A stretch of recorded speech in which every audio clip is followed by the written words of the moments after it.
कोशिका, जिसे कहा जाता है किसी भी जीव की सबसे छोटी संरचनात्मक इकाई।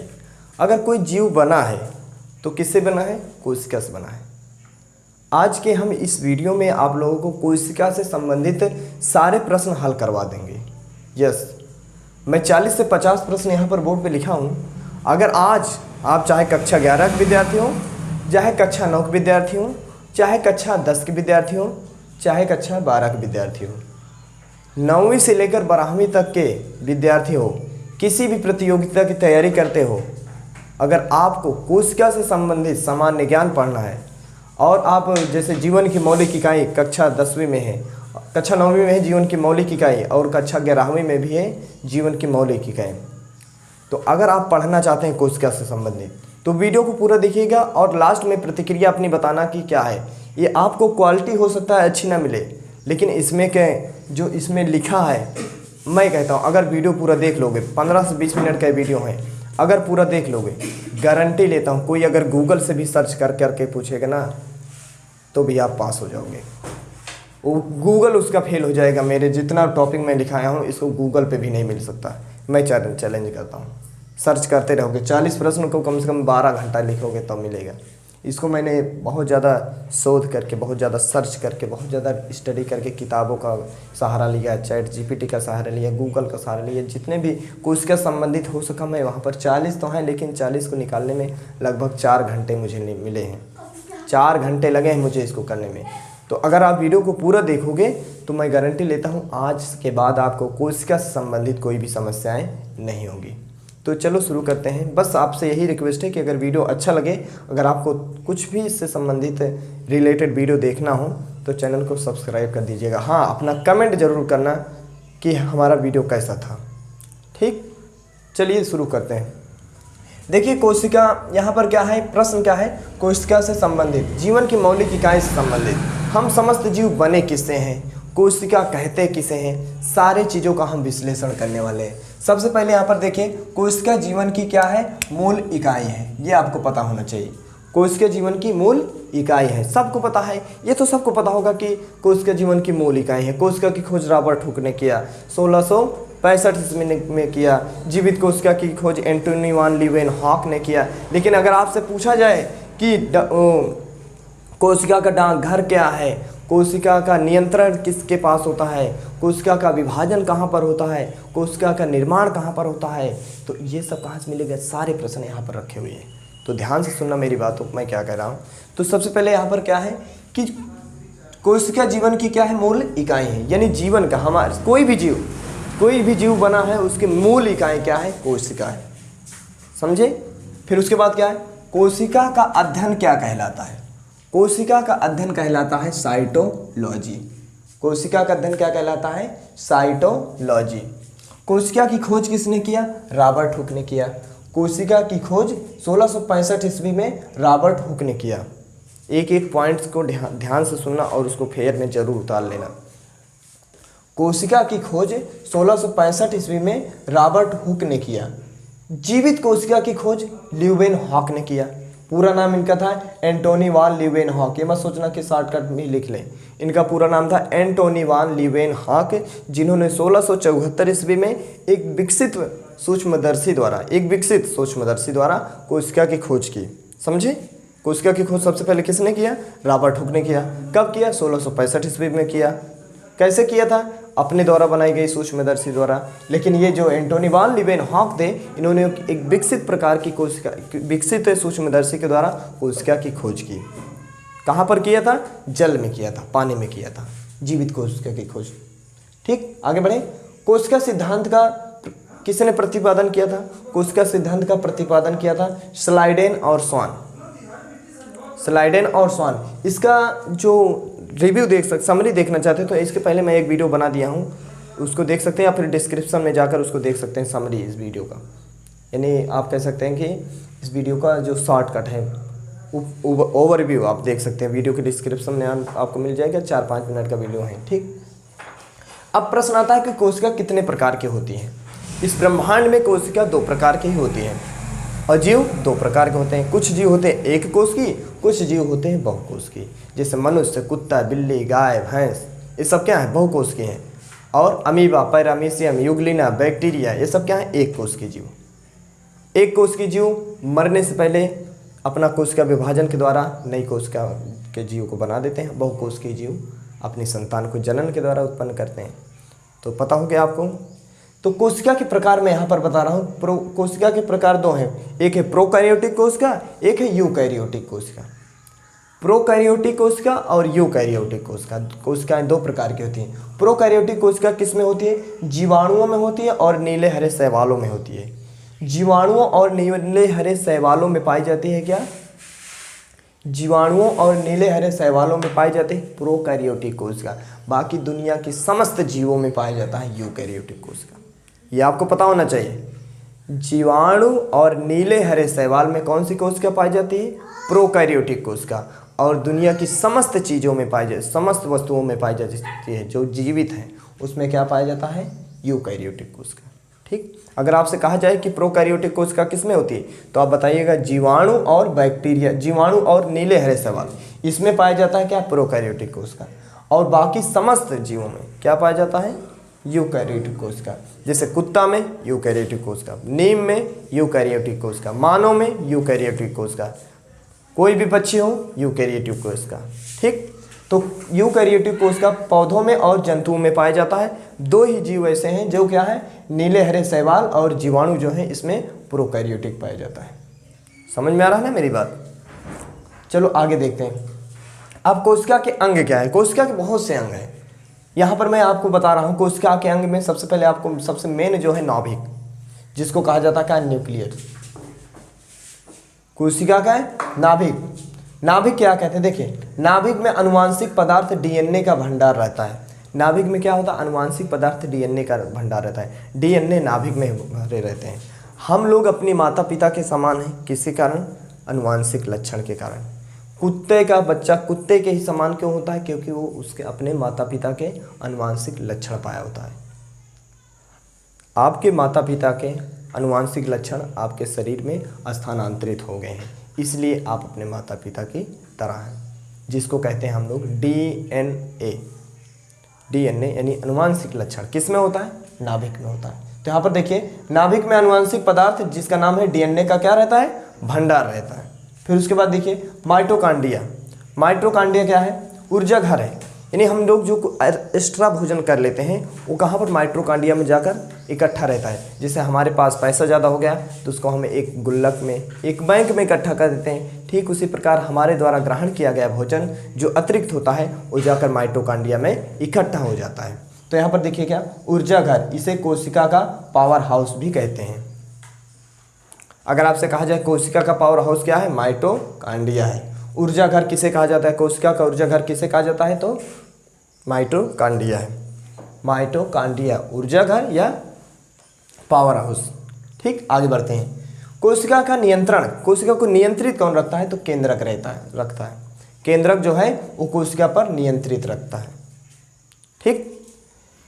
कोशिका की प्रोटीन में फैक्ट्री, देखिए कोशिका की प्रोटीन फैक्ट्री, यानी कोशिका की प्रोटीन कहाँ फैक्ट्री मतलब जहाँ पर कोशिका बनती है। तो कहाँ बनती है प्रोटीन? कहाँ बनती है? राइबोसोम में। ये याद रखना, कोशिका में प्रोटीन कहाँ बनती है? राइबोसोम में बनती है।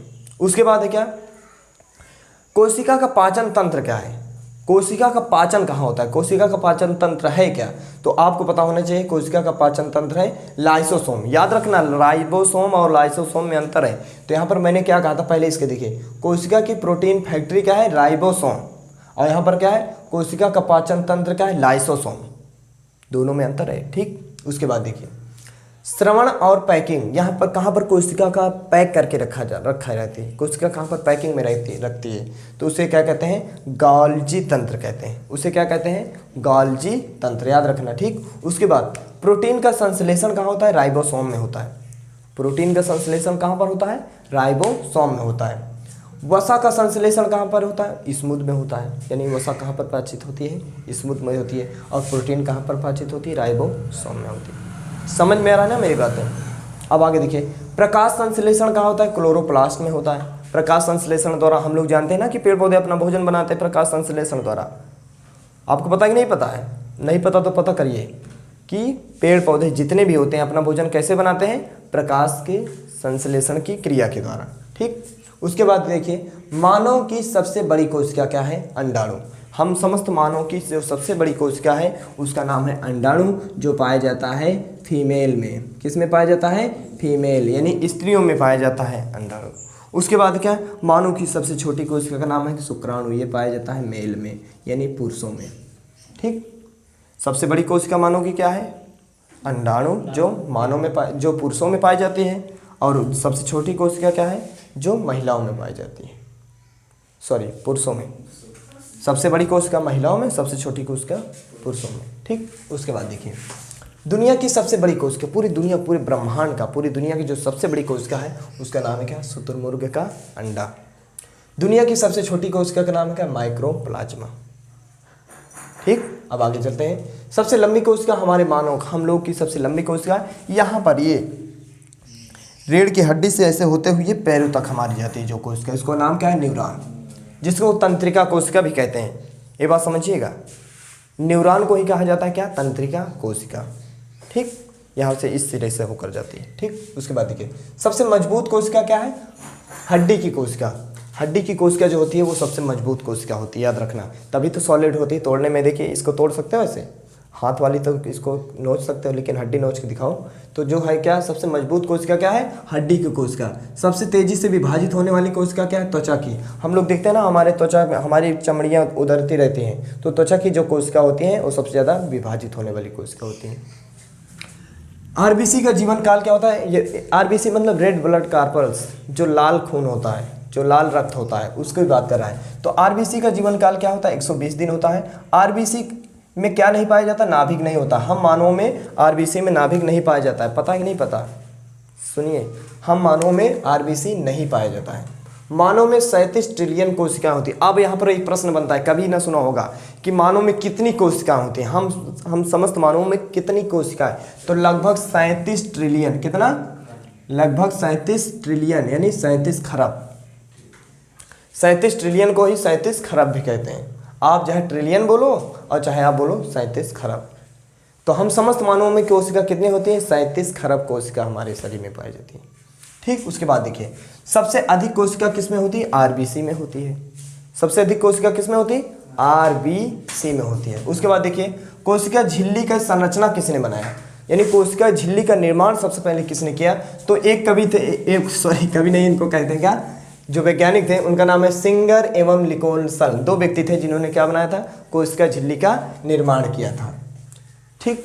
27वां नंबर प्रश्न क्या है? जल एवं लवण का भंडारण। जल एवं लवण कहाँ पर होते हैं? रसधानियों में होती है। मनुष्यों में रसधानी छोटी होती है और पेड़ पौधों में रसधानी बड़ी होती है। रसधानी को रिक्तिका भी कहा जाता है। उसके बाद देखिए मनुष्य की देह कोशिका में गुणसूत्र कितने होते हैं? हमारी बॉडी में, हमारे शरीर में गुणसूत्र कितने होते हैं? तो आप चाहे 46 कहो चाहे कहो 23 जोड़ा। कभी कभी लोग कहते हैं कि 23 जोड़ा होता है, कभी कभी लोग कहते हैं 46 होता है। इसको जैसे आप लोग क्या कह सकते हैं, जो पुरुषों में होता है 23 प्लस XY और जो महिलाओं में होता है 23 प्लस XX। ठीक। ये महिलाओं का गुणसूत्र, ये पुरुषों का गुणसूत्र है। ठीक। तो हमारे को मनुष्य के शरीर में कितने गुणसूत्र होते हैं? 46 होते हैं, या 23 जोड़ा कहा जाए कि कौन वाला? तो 23 प्लस XY जो गुणसूत्र होता है ये किस में होता है? ये होता है पुरुष में, नर में। किस में? नर में। और XX किस में होते हैं? मादा में होते हैं। किस में होते हैं? मादा में। ठीक। 29वां प्रश्न क्या है? ATP का निर्माण कहाँ पर होता है? ATP का निर्माण होता है माइटोकॉन्ड्रिया। कहाँ पर होता है? ATP का निर्माण होता है माइटोकॉन्ड्रिया में। अब ये प्रश्न बनेगा आगे कि ATP का नाम आखिर क्या है? तो यहाँ पर मैंने इसको भी नहीं लिख दिया। ATP का पूरा नाम एडेनोसिन ट्राइफॉस्फेट। समझ में आ रहा है ना? ATP का निर्माण कहाँ पर होता है? माइटोकॉन्ड्रिया में होता है। और ATP का पूरा नाम क्या है? Adenosine triphosphate. ATP को किस नाम से जाना जाता है? तो ऊर्जा मुद्रा के रूप में जाना जाता है। ठीक। ATP को किस नाम से जाना जाता है? ऊर्जा मुद्रा के रूप में जाना जाता है। आगे कह रहा है कि DNA की संरचना किसने बनाया? तो DNA की संरचना दो वैज्ञानिकों ने मिलकर बनाया था, जिनका नाम था वाटसन और क्रिक। क्या नाम था? वाटसन और क्रिक। कोशिका की सबसे महत्वपूर्ण रासायनिक तत्व क्या है? यानी कोशिका में जो सबसे महत्वपूर्ण तत्व है उसका नाम है क्या? कार्बन, जिसका प्रतीक होता है C और परमाणु क्रमांक होता है 6, परमाणु भार होता है 12.05। ये समझ लीजिए। क्या प्रश्न है, कोशिका का सबसे महत्वपूर्ण रासायनिक तत्व क्या है? कार्बन, जिसका प्रतीक होता है क्या? C, परमाणु क्रमांक होता है 6 और परमाणु भार होता है 12.05। ठीक, आगे देखते हैं। जीवित कोशिका में जल की मात्रा कितनी होती है? जो जीवित कोशिका होती है उसमें जल होता है 70% से लेकर 90% तक पानी होता है। यहाँ पर एक छूट गया क्या? कोशिका में सबसे अधिक पाया जाने वाला क्या पाया जाता है? कोशिका में सबसे अधिक पाया जाता है O2 यानी ऑक्सीजन। हमारी समस्त कोशिकाओं में सबसे ज़्यादा ऑक्सीजन मिलते हैं, O2 यानी ऑक्सीजन। कोशिका के अंदर प्रोटीन का प्रतिशत, हमारी कोशिकाओं में प्रोटीन कई परसेंट होता है? 10% से लेकर 15% तक। ठीक, कोशिका का डाकघर किसे कहा जाता है? तो कोशिका का डाकघर कहा जाता है गाल्गी तंत्र को कहा जाता है। कोशिका का डाकघर किसे कहा जाता है? गाल्गी तंत्र को कहा जाता है। माइटोकॉन्ड्रिया का डीएनए कैसा है? वृत्ताकार है। माइटोकॉन्ड्रिया में जब डीएनए देखोगे तो गोलाकार, वृत्ताकार, वृत्ताकार का मतलब ये आकार का।